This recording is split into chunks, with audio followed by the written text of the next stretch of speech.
Nxënësit e shkollës fillore Veziri Ashar janë informuar sot nga zyrtarët policor të rajonit të Ferizajt për pasojat e përdorimit të substancave të ndaluara narkotike. Këto ligjërata po mbahen në kuadër të aktiviteteve për të arritur vetëdijesimin në mesin e nxënësve për pasojat e përdorimit të drogës. Sa i përket gjetjes mjeteve të cilat përdoruesit e narkotikëve i përdorin, ka raste të tilla, nuk janë aq të shpeshta, sidomos për rreth shkollave.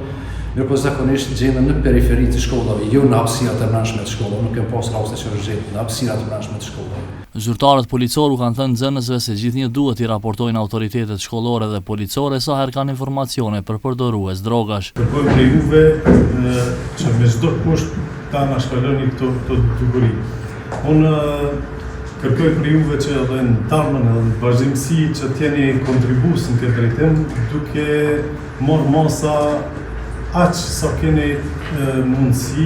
Drejtori dhe psikologja e shkollës kanë thënë se vazhdimisht i informojnë nxënësit për rreziqet shëndetësore nga përdorimi i substancave të ndaluara narkotike. Në shkollën tonë gjithmonë, domethënë, i mirëpresim ligjëratat e tilla.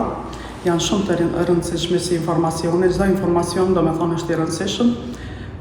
Edhe pse mundohemi që gjatë gjithë kohës nxënësve t'ju japim informacione kurdo që kanë nevojë dhe kurdo që janë të interesuar me marrë informacione të tilla. Nuk është që nxënësit tanë sot apo nuk njihen me këtë temë. Për këtë arsye, ne i kushtojmë shumë rëndësi kësaj teme, sepse po e shohim që edhe në Kosovë të rinjt tonë kanë filluar ta përdorin lëndën narkotike. Nxënësit kanë shtruar pyetje të ndryshme me qëllim që të kenë sa më shumë informacione për pasojat e përdorimit të drogës. Pështjellët që duan, mjetit edhe hashashit,